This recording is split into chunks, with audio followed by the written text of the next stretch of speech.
that most men live lives of quiet desperation. It's one of my favorite quotes ever because it's true.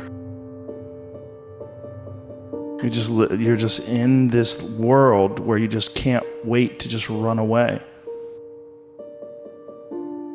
But I think one of the reasons why these people have this deep-seated anger and resentment is there's a bunch of people out there that have these lives that are deeply unsatisfying, because I think there are so many people that are working all day long doing something that is deeply unsatisfying and almost painful to them. Yeah, soul killing. Soul killing. They're stuck in traffic all day, and then they're stuck in a cubicle after that. They relish the time to take a shit in the bathroom and look at their phone. I mean, they literally do that. That's a highlight of someone's day. They get in traffic on the way home. They get home after that, they're watching television, and they're fucked. And I think if people have a regular day job, if you could just find one thing that you do as a passion project and just keep building on it, just keep watering it, keep adding fertilizer, keep giving it attention, keep giving it focus, and you can escape. You can escape, and you can be self-serving. You could be okay. You're gonna be okay. If you make furniture for a living, and you feel a great satisfaction out of that, and you sell that furniture, look, man, if you can do that, you could cut those corners perfectly and sand everything down nice and stain it, and then it's done, and you get the satisfaction, and you sell it to someone, and that pays your bills.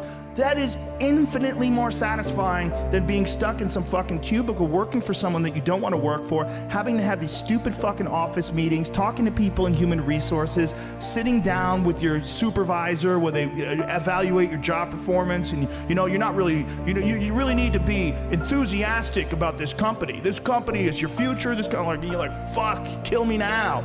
There's a lot of people out there that would way rather do something else, and I hope they understand that they can. And people that are trapped in bad situations, one of the problems is you feel like this is your future. You feel like and you can't get out of that. There's no hope. There's no light at the end of the tunnel. There's no rainbow.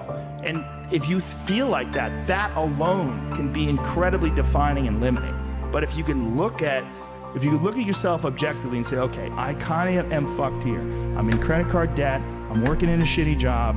I don't like what I'm doing, but I have some ideas. I need to feed those fucking ideas. And I need to feed them and water them, and I need to set aside a certain amount of time every day to just try to make those things happen. You can do that. I think failure teaches you things that you don't learn from success. I think failure gives you an opportunity for self-examination, and also gives you a feeling that is very uncomfortable.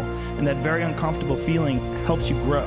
That when you feel like shit, you screw something up. Like when I've had bad podcasts, my podcast has always gotten better afterwards. When I've had bad stand-up sets, I've always gotten better after that, because those bad sets motivate you. They give you a perspective like, hey, here's some clear examples of where you fucked up. Yeah, what not to do. Yeah, don't look at these failures as like proof that you suck. Look at them as opportunities for growth. Look at them as opportunities to be motivated to do better. Everyone has a different personality. They have different interests, different things that they would be really satisfied pursuing. That's not encouraged. What's encouraged is go find a job. What's encouraged is go find some place that you can shove yourself into. Go find a square hole that you can stick your round peg and just fucking jam it in there and shave down the top and the bottom so you slide in with all this extra space on the sides and feel like shit for the rest of your life, because you need a job, because you're in debt, because you have credit cards, because you have student loans, because that's what everybody does. And so you do it too. That's what's wrong. What's wrong is that we don't give, it's like we let them figure it out on their own, and it fucking takes forever.